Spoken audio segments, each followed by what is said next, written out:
5.000 años, en diversas partes del mundo, las sociedades simples se transformaron en grandes civilizaciones. El Perú fue uno de esos lugares, junto con Egipto y Mesopotamia, pero aquí las cosas sucedieron de una manera relativamente diferente. Las grandes civilizaciones de la costa, en lugares como este, Caral, pero también en la sierra, tomaron un camino que las diferencia de otros procesos por los cuales se forma la civilización. Fue la religión, fue la guerra, fue la organización social o política la que llevó a esta formación. En realidad no lo sabemos y estamos estudiándolo. Mi nombre es Luis Jaime Castillo y hoy en Umbrales vamos a explorar la pregunta de cómo se dio el proceso que llevó al origen de las grandes civilizaciones en el antiguo Perú.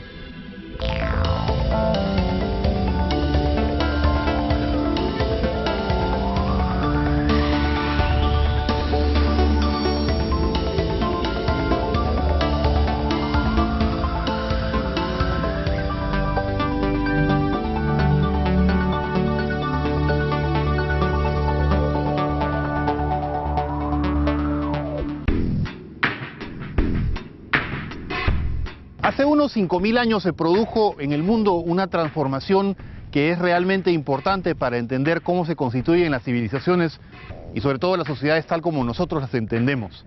En Egipto, en Mesopotamia, en diversas partes del mundo, las poblaciones se estaban concentrando, estaban apareciendo las ciudades, estaban apareciendo los templos de la envergadura que podemos ver aquí en Caral.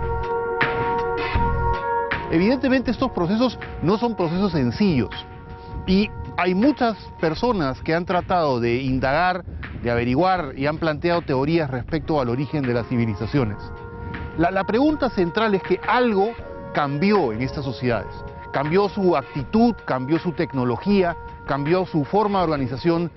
Los individuos cedieron parte de su libertad natural para poder conformar una sociedad de mayor envergadura que le evidentemente ofrecía algo a cambio de lo que cedían. En el Perú tenemos la suerte de que este proceso se dio de una manera sumamente singular, absolutamente sin influencia externa, sin influencia de lo que estaba pasando en el viejo mundo, ¿no? Y relacionada con cosas que tienen que ver con la riqueza de nuestro mar, con el tipo de agricultura y de productos que habían aquí, ¿no?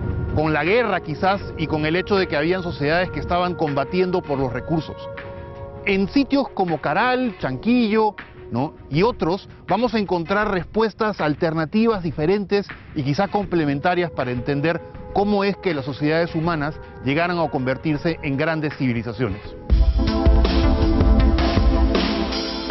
Estamos con la doctora Ruth Chadi, directora del proyecto Caral, para preguntarle acerca del origen de las civilizaciones y de en qué medida las investigaciones que conducen Caral desde hace muchos años están cambiando nuestra perspectiva y la perspectiva de los investigadores en realidad en todo el mundo respecto a este proceso, que es un proceso singular, ¿cierto? ¿Qué cosas son las civilizaciones, doctora?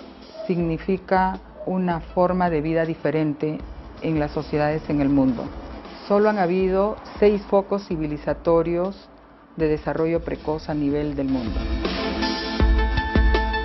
Y la civilización Caral es uno de esos focos civilizatorios, el más antiguo del continente americano, hasta donde la investigación lo muestra, ¿no? Egipto, Mesopotamia, Irak, India, China, Perú y 1500 años después que Perú, Mesoamérica. Digamos, de manera indudable, entonces, tenemos evidencias cualitativas y cuantitativas que nos demuestran que el origen de la civilización es un cambio radical. Es un cambio en el modo de vida de la sociedad, porque esta, al haber aumentado demográficamente y al tener excedentes que produce, ya no está solamente recuperando del territorio, sino está haciéndolo productivo, necesita de una organización interna. Y esta organización implica autoridades que regulen la vida colectiva. Y entonces civilización implica el tener acceso al excedente económico que permita esa vida concentrada demográficamente, ya no dispersa, pero al mismo tiempo regulaciones que hagan posible que esa vida se dé en un colectivo organizado.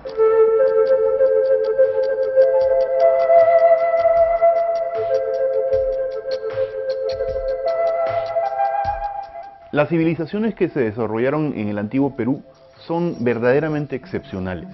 Hemos venido a la casa del doctor Luis Guillermo Lumbreras, probablemente el arqueólogo más importante en el Perú y ciertamente el que ha hecho las contribuciones más sostenidas para entender a nuestras civilizaciones. Lucho, ¿qué es una civilización? Empecemos por el concepto. Antes de las sociedades civilizadas, antes de la civilización, no existían las ciudades. La ciudad es un núcleo en donde existe la capacidad de organizar todo el proyecto económico y social de todo, de la ciudad y del campo.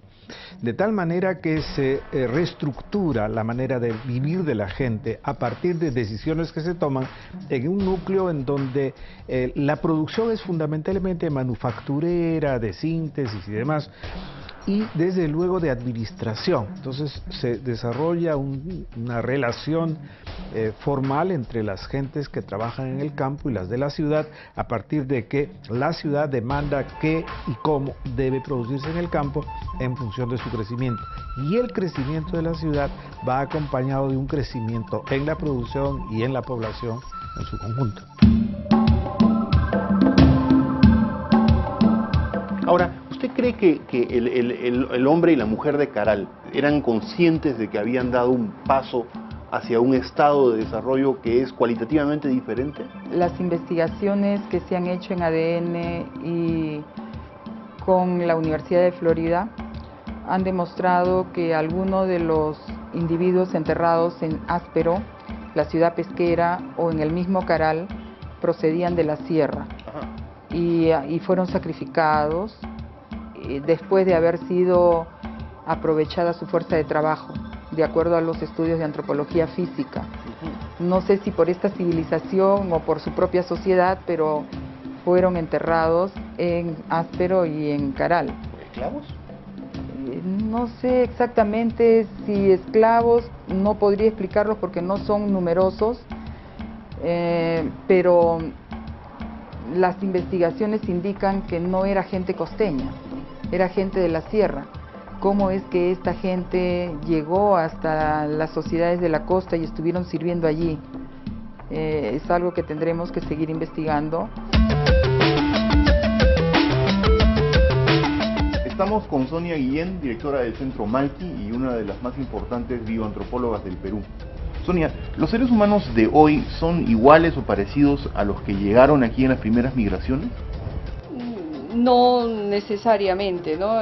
Lo que sucede es que estamos hablando de miles de años. Ahora tenemos propuestas de la llegada del hombre al continente americano hace 14.000, 20.000, 40.000 años, y específicamente al mundo andino, buenos fechados que van más allá de los 10.000 años. Y nosotros nos mantenemos en un proceso evolutivo que no se detiene.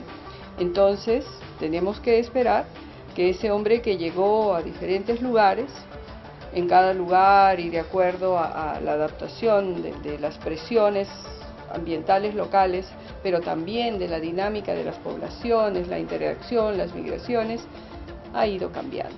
¿Y en qué rasgos ha ido cambiando? ¿Qué cosa es lo que podemos identificar?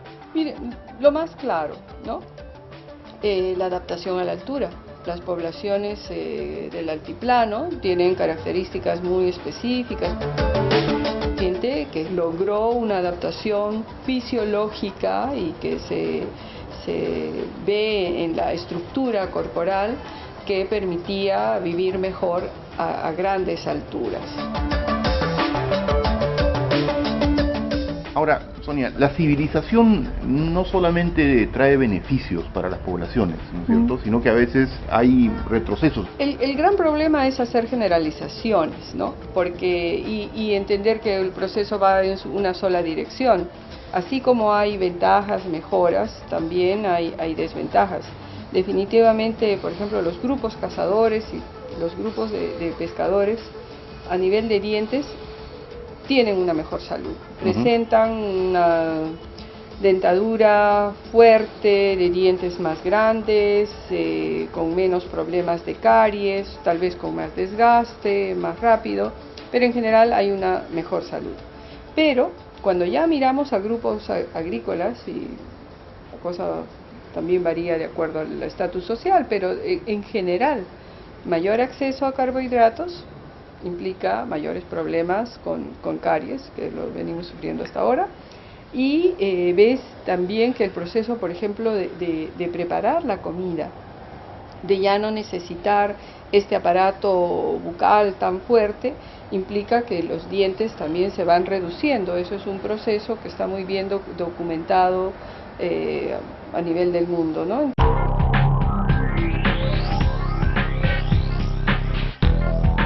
En principio, en casi todas partes, en todos los lugares a donde se dio el proceso civilizatorio, el tema es la formación del núcleo urbano. Y en la decisión o en la forma como se organizó este núcleo urbano es donde están las diferencias. Y ahí va a depender de cuáles sean las condiciones de producción de la ciudad y especialmente del campo, en relación a, por ejemplo, si se trata de pescadores, entonces la pesca va a asumir un papel importante. Si se trata de agricultores, ¿de qué tipo de agricultores? Es distinto un tipo de agricultor de valle que se basa en cultura de riego y demás, del agricultor de terrenos de secano, en donde el proceso productivo es mucho más simple. Este conjunto de cosas son las que hacen las diferencias entre una y otra civilización.